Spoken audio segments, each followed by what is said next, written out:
Are you looking to sharpen your budgeting skills? You're in the right place. Welcome to the Budget Couple Podcast, where we talk about life, family, and how to afford it. And now, the Budget Couple themselves, Nate and Danielle. Welcome to the Budget Couple. I'm Nate. And I'm Danielle. And on this episode, we're going to go into a small, short series about budgeting basics. Particularly on this episode, we're going to talk about finding and tracking expenses. Before we get there, though, I really want to encourage you to visit our website, budgetcouple.com. We also have a new Twitter handle. It's at AskBudgetCouple.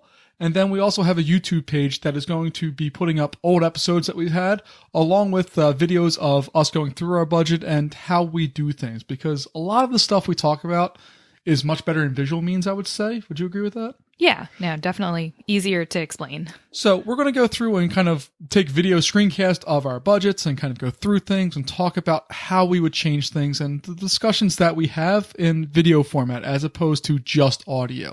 We'll still be doing the podcast and all of that, but I think we're slowly going to start dialing down the podcasting, mainly because we're starting to run out of content. When we started this, we really wanted to have a lot of questions and make it really interactive and fun, and we've had that. We just haven't had the steam to kind of continue that through long-term, or as long-term as what I think we would like to do. So again, if you have questions, shoot us an email at our website, budgetcouple.com. If you have questions as well, you can always go onto our brand new Twitter at AskBudgetCouple, and we'll respond to you there and answer your questions on the show, and then our YouTube page as well. All of that stuff will be linked in our show notes, so please make sure you visit our website, and this episode is going to be found at budgetcouple.com/episode 25. But now let's dive into finding expenses. There's a couple steps that come with budgeting, and the first one really is discovering where you're spending your money. Most people know exactly how much money they make or how much money is coming into their house. But not necessarily. Not necessarily, but as a generalization, I'm going to go with most people generally know how much roughly is going to be coming into the house each month. That may be wrong, but from my experience, most people have a general bead or can figure out a general average on that. The budgeting problem really comes down to, where do I spend my money at? Because if I'm at the end of the month and I find out I'm out of money and I have a big bill due, that's a giant problem. And a lot of times, especially before we had a budget, I don't know where I spent my money at. And even now on our own little personal budgets, we each have $200 a month that we can spend on pretty much whatever we want. If I come to the end of the month and I'm out of money, I usually forget what I spent it on at the beginning of the month. So our budget gives me a chance to look back at that and see what's going on, but usually I forget that. And yeah, most people do know how much they're making each paycheck. But I will say that my mom has told me before, gosh, I don't have a clue what I'm actually making at this point. It just goes into the direct deposit, and it's just is what it is. So if you actually don't have a budget set up, you might not remember or not be aware of what you're making, or maybe you don't know what your spouse or your significant other is making. So Danielle forgot what I was making until I'm not sure what totally your paychecks are.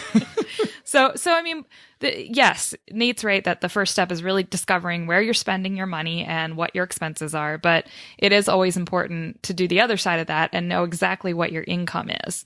And that would be your net income. So after all the taxes and after whatever you've decided to put towards 401k and anything else that's coming out of your paycheck. So be sure you know what your together income is and what it looks like realistically each month. And what we do, despite when we get paid, whatever, we just keep it within each month. So however many paychecks we get for that month period. So step one here, before we even begin, we want to remember that setting up a budget, do not approach it with the mindset of cutting back on spending. I know a lot of people hear the word budget and then they realize that they think it means that you can't spend any money and can't have any fun. Please do not approach it like that. We've said it before on the podcast and we'll continue saying it, but this is not a way to approach budgeting. A budget's really a way to identify where your money is going.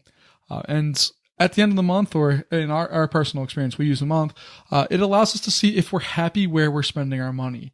And then from there, we can make changes as necessary. Either we can put more money in places, take money out. But if you're looking at a budget from the pure standpoint of, I need to stop spending so much money, I'm going to stop it, don't do that necessarily, because generally you want to have positive relationships with these things. It helps it last longer and be more solid in your life. And if you're looking at it as only a kind of a negative, it's not going to work out as well for you. So just think about it as tracking spending, and then we can add on other pieces of it over time. And I would say also to start simple. This might not be for everybody, but if you're just getting into a budget, keep it really simple. Write it down on pieces of paper, or use a Google sheet or a Excel spreadsheet like what we do. But keep it really simple, really flexible, so you can scratch stuff out and just can be completely imaginative with it. Because if you're spending money on apps that cost a whatever a month, or if you're wanting to go to a financial advisor or something, they all might be really good options. But to start, I think it's best just to start simple and just write stuff down. As simple as it sounds, it probably will be just as helpful as downloading an app initially. I completely agree. The best way to get started with anything is to just start. You don't have to get a book. You don't have to buy an online course. You don't have to even listen to this podcast. You just stop it right now and go, and if you haven't already, write down the money you spent today. It will help you be able to track things and will lead you to more financial security and freedom as you kind of build that up. But you really need to know what you're spending in order to do that. And speaking of spending, we kind of break down our budget or 4 general categories. There's 3 kind of main areas that we break things down into. We break them down into needed expenses, unneeded or kind of fun expenses or extra expenses, and then finally any other expenses. And we'll explain what each of those means here, starting with needed expenses. Needed expenses are things you need to live. So we've talked about this before. These are things that you can't compromise on. You can't cut spending on, sort of. We'll talk about that in a second. But these are things you actually need to survive, to work, to whatever. They're needed expenses. They're things like your mortgage or rent. You have to have a roof over your head. So you're going to have to be spending at least some money on those. Utilities, you're going to need your electric, if you have gas heating like we do. Whether you have, you have your water, you have your trash bill, maybe if you're in a house or in an apartment that pays for that. Cell phone, needed. Some people might say that that's more of a want. You can theoretically still have a landline to communicate outwards, but in today's culture, it is almost a needed expense at this point to have a cell phone. Transportation. That's obviously something you need especially if you have a job that you have to get to.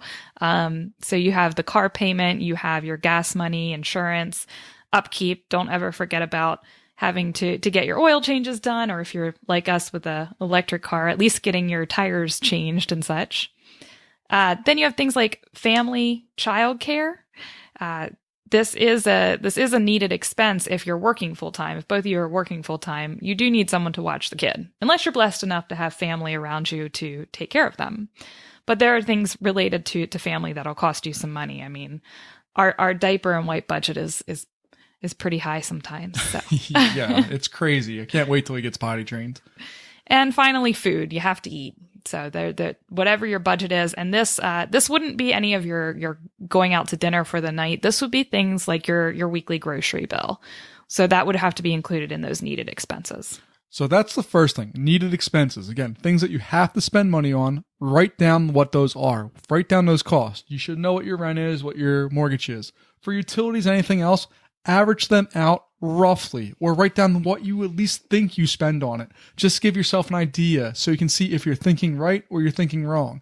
Sometimes you might think that you're only spending $200 a month on gas when you're spending $150, or maybe you're spending $500. If you don't really have a good way to track it, you may not think that you're spending money where you are or where you aren't. So you want to make sure you're doing those things.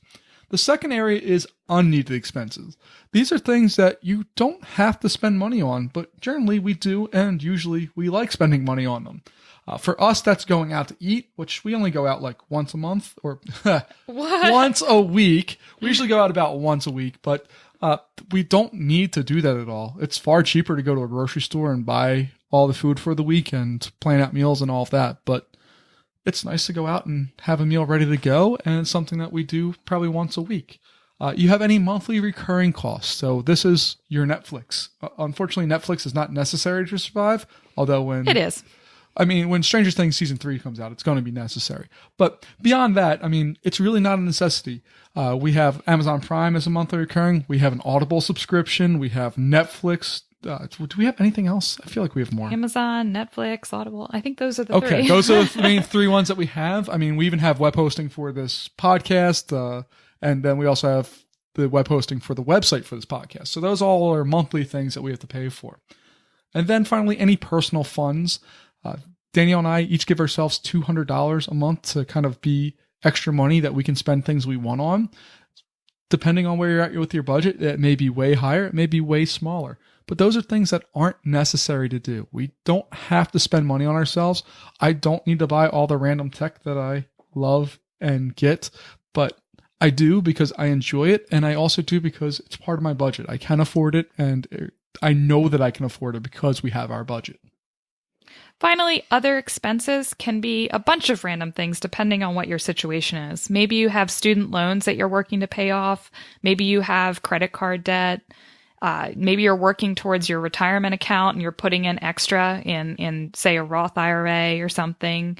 Maybe you have alimony payments. Whatever your situation is, you probably have other expenses that you're working with, that you're thinking about, that don't necessarily fit in these set of categories. So those would be other expenses. And for us, we have our Roth IRA that goes into that. So after our paychecks come to us, we take money out and put it into a Roth. So that's just our extra towards retirement. And we also don't have student loans, but we do put money each month onto our son's college fund. So that would be another expense. We don't have to do that. It's not a requirement, but it's something that helps us out way down the line. So in 18 years or 16 years, I guess at this point, when he's moving to college, we'll have money set aside that we worked for those previous 16 years to make for him. So those are things that you don't necessarily have to spend money on, or it's not like you have to do this to live, but it's there and it's an expense that you are going to have.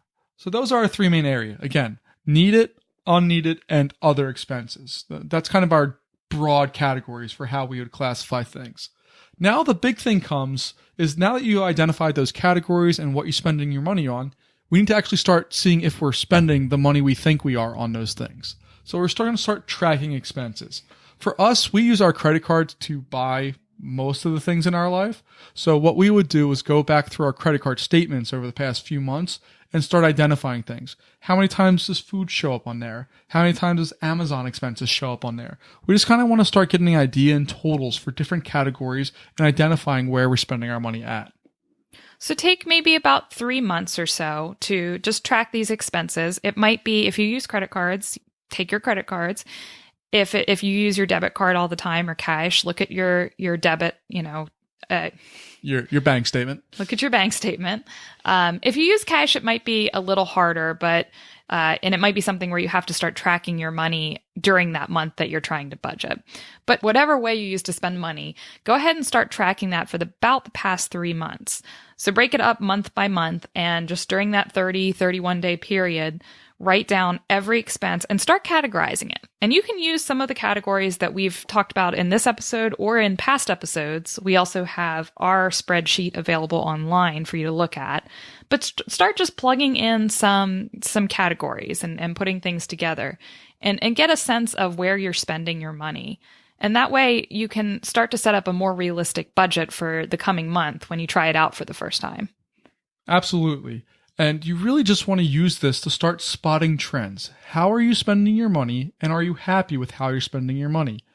Like if I went to Wendy's every day and I got $10 worth of food every day, well, that's $50 a week. That's my entire budget, essentially. My $200 personal budget, that would be gone during the work week for a month. That's terrifying. That's not how I want to spend my money. That's not how I want to take care of my body either. But that's more importantly not how I want to spend my money. And I would need to go through and change that because I would find through that trend that I was spending far too much money on going out as opposed to where I want to put it, which is in tech stuff. Very true. And again, this gives you just more control of your money. So it's not that you're really trying to limit yourself. I see myself doing similar things as Nate, where I will be wanting to go grab some lunch at work because I forgot my lunch, or I just don't feel like going and microwaving anything and I want to go out. But you add it up and you're like, wow, that really does eat into my $200 that I've allotted myself, knowing what my budget is. And that isn't where I want to spend all of my money. So it changes my habits a little bit. And that's not a bad thing. You're not reeling yourself in or cutting back on anything. You're actually really trying to control where your money is going so you can stick to your goals and you can do other things. So for us, it allows us to be able to go on amazing vacations. We're taking our son to Disney this year. It allows us to pay off our house sooner so that we can have more freedom with our money. Hopefully we'll get the house paid off within the next 10 years and all of our income will just be ours to use as we want. We also want to be able to have enough in retirement to stay happy and healthy and comfortable. And retire early. So those are all goals for us that are really, really important. And unfortunately, we're not millionaires or billionaires. So we have to do things with our budget so that we're making sure we meet those goals. And for us, it's not a negative thing to be cutting back on how many times we go out to eat at work. It's a positive thing because we know our money is going towards something ultimately better. Right. I would say it's not the budget that's stopping me from going out. It's more information that I have at my fingertips that allows me to make a better informed decision. Because if I know how I'm spending my money and I don't want to spend it on going out, then I can choose not to. Or I still can choose to, and that's fine. But it gives me the choice to make the best decision possible because I have more information to work with. I'm not ignorant about where my money's at. I'm not ignorant about where it's going. I have all the information about my money, and I can make the best decision for my money. Last thing we'll say is that there is always going to be some trial and error at first. So go through those expenses over the last few months. For you, maybe you have really variable expenses and income and you want to go back 6 months or whatever. But just go through that. Try and categorize as much as you possibly can. Try and find a place for every bit of money that's coming into you and where it's going. And then set up a budget for the month and just try it out for 1 month, whatever that may be. If you feel like you need an app, do that. Like us, we just started with a simple spreadsheet. Maybe it means just writing things down on the refrigerator. Whatever it is, just start simple that first month, see how it goes, and then adjust as needed.